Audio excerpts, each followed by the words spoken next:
विधानसभा के जो मेरे पिता तुल्य बुजुर्ग हैं, मातृशक्ति युवा साथी, जिनने मुझे इन विषम परिस्थितियों में संबल दिया, मैं तहे दिल से उनका सभी का आभार प्रकट करना चाहता हूँ। फिर साथ ही कांग्रेस के हमारे शीर्ष नेतृत्व ने मेरे पे भरोसा किया और हमारे कांग्रेस के तमाम हमारे वरिष्ठ नेता, पूर्व मुख्यमंत्री सम्माननीय गहलोत साहब, हमारे प्रभारी महासचिव सम्माननीय रंधावा जी, प्रदेश अध्यक्ष जी सम्माननीय डोडासा जी, नेता प्रतिपक्ष जूली जी, एआईसीसी के महासचिव सम्माननीय पायलट साहब,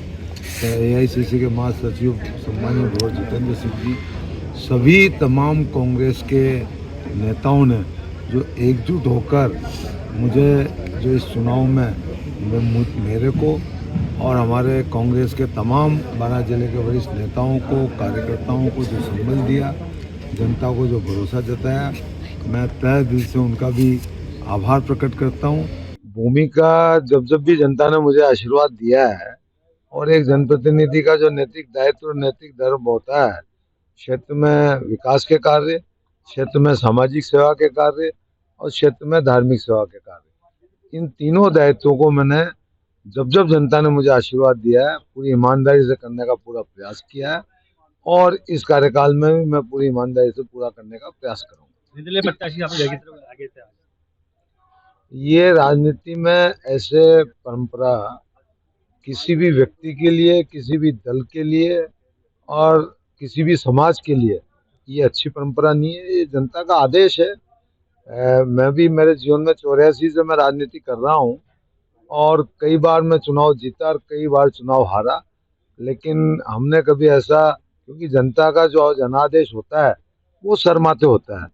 अब उस जनादेश से कोई विचलित होकर इस तरीके की हरकतें करें तो मैं उसकी कटु शब्दों में निंदा करता हूँ। ये हार की बौखलाहट थी। मैंने आपसे क्या कहा कि जनता का आदेश शर्माते होता है और कोई इस तरीके की हरकतें करे तो वो मैं उसकी कटु शब्दों में निंदा करता हूँ। जनता के लिए संदेश, जनता के लिए तो मुख्य मैंने आपको पहले ही बता दिया कि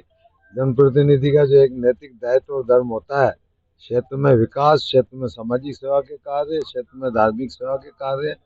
पूरी दमदारी से जब जनता ने मुझे साथ दिया, मैंने पूरी दमदारी से निर्वाह किया है और इस बार भी उन तीनों दायित्वों को मैं पूरी ईमानदारी से निर्वहन करूंगा। प्राथमिकताएं क्या रखेंगे सर अपने काम की? प्राथमिकता मैंने आपको बताया ना, क्षेत्र में विकास, क्षेत्र में सामाजिक सेवा के कार्य, क्षेत्र में धार्मिक सेवा के कार्य, तीनों ही प्राथमिकता और उनके जो परेशानियां हैं उनको हल कराना, यही प्राथमिकता है। इस बार आप विपक्ष की भूमिका में रहेंगे क्या? विधानसभा में 12 जिले के मुद्दे। मैं 2003 से 8 जो पहली बार जब विधायक बना था, जब भी राजस्थान में 5 साल भारतीय जनता पार्टी की सरकार थी और तब भी मैं विपक्ष में रहा और उस कार्यकाल में भी मैंने अगर कोई जाति हुई होगी तो उस जाति के खिलाफ आवाज उठाने में कोई कसर नहीं छोड़ी। अगर आप ये वीडियो YouTube पर देख रहे हैं तो हमारे चैनल को सब्सक्राइब कर बेल आइकन दबाएं और Facebook पर देख रहे हैं तो हमारे पेज को लाइक करें।